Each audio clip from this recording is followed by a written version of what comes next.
So we had a really interesting question in Q&A yesterday that I think is maybe a first for us. And I hope that there's more people that are in this position that listen. Basically, a trainer was too busy. Wanted to get some time back. And was just like, help. Yeah.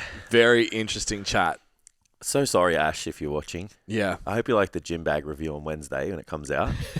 Because I did say it was Monday, and then I forgot it's different podcast. Yeah, awesome. Yeah.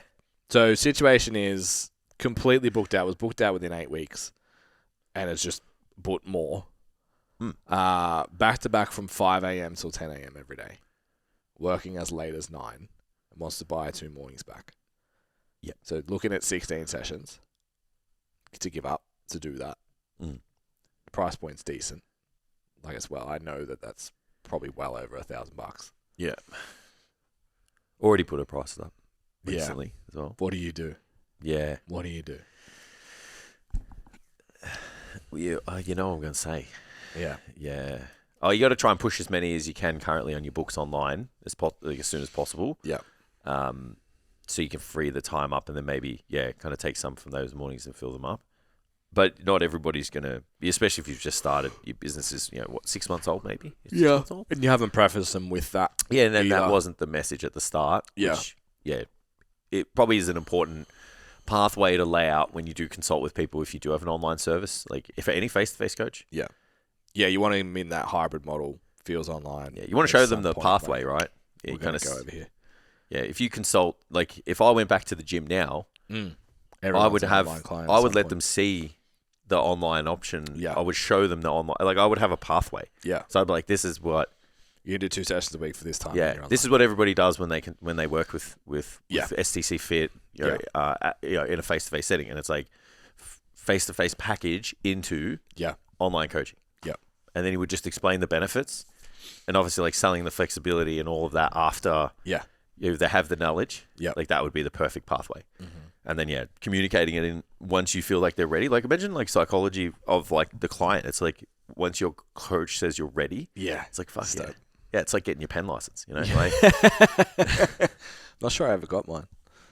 Well, you just forced it upon. Probably didn't deserve it. Just forced it upon you. Just one day you just pulled the pen out. You're like, my grade 3 teacher hated me, so then I just went to grade 4 and started using one.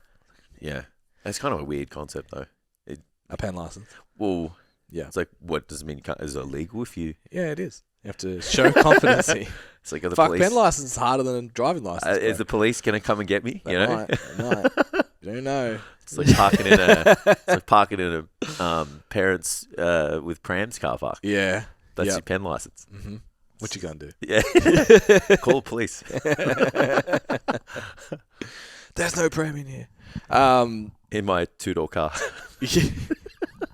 So option 1, move them online. Yes. Move the ones you can, yeah. 2 is if you, and this is where we start to talk scalability, right? If you want to just keep it your own thing and do your stuff and keep total control and quality control, which I know for this coach was a very big focus. Value. Like that quality control is huge. Huge. Then that would be the way to go about it, and then just again probably put prices up again for new people coming in. Yeah, that kind of maybe adopt some like kind of group, or it's not group, semi-private. Maybe like 2. You probably go 2-on-1 because if you value quality, you can and you still want to have a good price point. Like you could do 2 people in one session, no problems. Yeah, no problems at all. Yeah. So, but obviously, like there's just the friction with that. It's like I've got to ask the people. They might say no, this, that, whatever. So I wonder though if you're just like, I'm not working. You either train with this person or you leave. How many? Yeah. Leave. Well, I would say not many because people don't want to have to make the decision. Yeah, they don't want to have to go through the process. Like how much friction is there when your barber just like all of a sudden just doesn't come to work and he doesn't work for the barbershop anymore? You're like, oh, for fuck's sake, like, I don't know what to do now. Yeah. So you'd rather just keep the same barber. So it's the same concept with your PT. Yeah. So it's hilarious. You go to barber. I saw a new therapist this week, and I was just like, I wish I just had a slide deck. Just be like, here's my life. Read it. When you're done, Yeah. Let's deal with today's issues. Yeah. Yeah, haven't gotten there yet. It's funny. All right, so we've got transition online, 2-on-1, I think, is a really good solution. Because they're already in the times. You just push them to those extra days. You get 2 days off. And I don't feel like you get a drop in service to warrant like a reduction in the fee as well. Yeah, maybe like 20%. Yeah, look, I've seen people just not change the fee. Yeah. If the service is good, it's good, man. Yeah. You know, and it's like, what's the detriment really? It's like they can still ask and they still get the time and they still get, you know, so because then if you can get by doing it that way, it doesn't matter if someone's in the session or not. Like there's the two. Yeah. Like if the one, it's like, oh well, this is the same. True. You know, where like if one person doesn't rock up and it's like getting paid 20% less, you're like, fuck, like, yeah, you know, what happens there? You know, I mean, sure you got, and then even just like makeups and shit. Catch-ups and that are awkward with that. Yeah, correct. Yeah. Yeah, how do you do a catch-up for a 2-on-1? Yeah, when the one person didn't come, it's like, yeah. Anyway, too bad for you. Well, basically, yeah. I feel like it's kind of like that. Yeah. Lose a bit of that flexibility. Yeah. Then the other option is, and obviously, this coach in particular seems to have an incredible skill set of acquiring clients. Has to be great. If you are incredible at that, from a business-only lens, in terms of how do I make the most money, how do I get the most clients, you would be bringing on a coach. Long term, absolutely. And then you would be the person putting the clients on. Yep. So you'd be bringing them in, being like, I'm the guy, now you train with Jason. I'm the guy, but you train with Jason. And you then it's like, okay, Steve's here now. So you just fill in books for people. Yeah. And you can have the framework and like similar to us, like with the systems and all that kind of stuff. Yeah. But you can drive that and the split that you can do for that. And if you're a trainer on either end of the spectrum, if you're getting clients put in your lap, like don't expect to get paid a lot. Yeah, absolutely. And if you're putting clients even in if you're walking into sessions already. Yeah. So if your house has to win. If you're putting them in the trainer's lap, then you should be getting very well remunerated for that, because arguably for most personal trainers would say that's the hardest part. Yep. Training is easy. Yeah. It's putting them on is the challenging bit. So we've always had our mentorship people get their own clients, so they've got a favourable distribution because of that over us, because they use our systems and education, but you still have to get the client. Yeah. Agreed. Anything else you'd do? So as the not idea, because the week's limited, like the time. Yeah, the idea was obviously sell them to another coach. Yep. It's like either an upfront, I'll give you 10 clients, but I want this amount for them, or the proposal was like a retainer, continue to do the billing, maybe even the programming and stuff. Yeah, and then take a cut. Yeah, I think long term that's works for holidays. Yeah, agree. But an ongoing agreement. Yeah, exit strategy is, it's just, I feel like it's just going to happen where whoever's working with whoever's, like, they're going to just foster a relationship, and then they're just going to be like, oh, well, why don't we just do this together? Yeah, I feel like you can just see that. You can just see it happen. It's happened in the past. Yeah. With a very similar situation to yourself. Yeah. So, yeah, that would be, I think, if you were going to go down the route of giving them to somebody else, like an agreement that the first 4 weeks or, whatever, like a spotter's fee is probably the best way to go about it. Yeah. So you don't leave with nothing. But, yeah, other than that, it's a tough situation. I don't think you'd want to manage the client either. No, I wouldn't.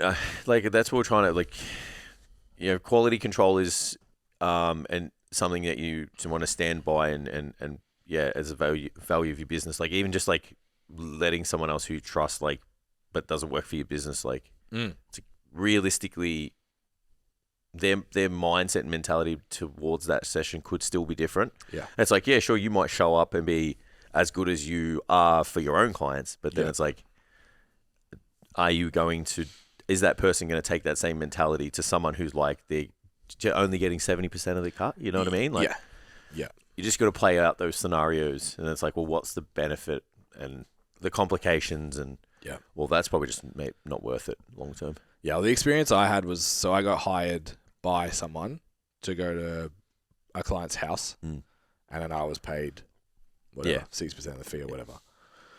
But I got nothing.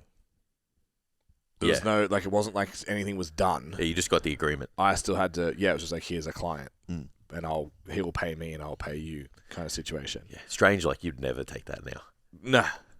And it was probably the best contract I ever took. Yeah. In terms of relationship and all of that. Yeah, but, absolutely. Like. But now you'd just be like, no, God, like, why are you getting all that? You're doing nothing. Exactly. And that's it. It's like, there's no programming, there's no support, it was just like, I had sent an invoice and got paid. That was it. So it was a couple of years, and I was like, look, the money's not great. What I'm missing out of if I was in the gym is this much, and what I'm getting paid is this much. Yeah. So something has to give. The client was just like, oh, okay, I'll start paying you from next week. Okay, done. Yeah. Sorted. So you don't want to put yourself in that position. And like, I was loyal to do it for 2 years because I really liked the client. Yeah. So if you don't, it's like, that's pay me or I can put something in. This is ruthless, man. Yeah. Well, if you're looking at it going, well, I can get $100 an hour with that person, or I can get $70 an hour with you. Yeah, and then it's also like that exactly, and maybe they push them out of that time, they bring someone else in, then that person's not happy because they're not getting treated the same. Like, just all of those things have to be considered long term. Yeah, community events, all of that. Like, whose client are they? Yeah, whose group chat are they in? Who are they involved with? Yeah, who are they involved with? Yeah, yeah. Who do they go to when there's a problem? Like all of that stuff. Yeah. There will be some instances where you've just got to kind of take the hit for the future gain as well. Like we've kind of said, like sometimes it's just like you've got these clients and you just can't service them for whatever reason. It's like getting the sleep back and the flexibility and the ability to work on your business and launching other products and maybe services that give you more scalability and flexibility with your lifestyle. Maybe like it's like sure, I'm losing 16 sessions, but long term I'm putting myself in a position to not be 100% bound by time, trading time for money all the time. Like we have to do it. It's part of business sometimes. So you and we've done it. See, there were times we were like, I got to take this day off now because got to work on the business. It's like you're not getting paid for that day. Correct. And there were times when you couldn't push that day to other days of the week, so you had to take the income hit. But it's for the greater good. We've taken income hits heaps. Oh, so many. Time. Yeah, so many. Yeah, I can make more money now doing face-to-face coaching and online training. Like, absolutely. Yeah, but that's just not part of the long-term plan. It's not just about money. Yeah, it's a lifestyle as well. Like, it's very, very different. I had a chat with Tam about it last week. Actually, just like the upside of X project was like a 50% income increase. Like, where can you go get a job that's a possibility? Yeah. So you could probably go get a job that's a little bit more money than you're making right now. But the potential upside is 3 to 4% a year. Yeah. In terms of pay rise. Yeah, and it's like waking up early every day, being in the fucking traffic. Fucking all that shit too. Yeah. So then it's like, I've got the security. Maybe I've got a little bit more income now. But if I do the thing, I don't get anything. I just get it like, good job. Here's 3%. Yeah. Versus if I do the thing well and it hits, I make 100% more. Agreed. And like, there's nowhere else that's going to double your income based on performance. So that's the trade-off of being someone in business versus an employee. Yeah. Because you take the risk of the generally often lower rate for the work. With the intent that eventually that work inverts to exponential income for the work. Yeah. So sometimes you just do have to. Yeah, sometimes you got to take like not a couple of steps back. It's probably a bad way to describe it, but a side step to just allow yourself to say like you stay on the same path. There's only X amount of I guess distance in front of you. Take a side step, and that now increases in terms of distance because you've got more scope. Yeah. So you've got to think about things that way. Yeah. But it's a good problem to have, and Ash put herself in a great position because she deserves it. Good coach, system orientated, had everything ready to go from day one. So flew to Melbourne, did the STC standout PT intensive weekend. Yeah, absolutely. Oh, 100%. We're taking this one. 100%. She hadn't even started yet. She came. Yeah. And then what a better way to launch a everyone business. was surprised she was sold out in 8 weeks. Yeah. I agree. So yeah, it's a great problem to have. And yeah, whatever option you take, like you'll be sweet. Yeah, that's because of her mentality, not just because of the content. Absolutely. Yeah, to be clear. Person who's willing to do that early has all of the traits. Is gonna win. Just needs the right. It's again, you were like the hard work. Does the hard work pay off? We talked about months ago. Yeah. It's like I think the hard work pays off when you give the person the right stuff. The structure. That is the perfect example of it. Yeah. Give someone with those traits the right thing, they'll fucking kill it. Mm-hmm. Yeah.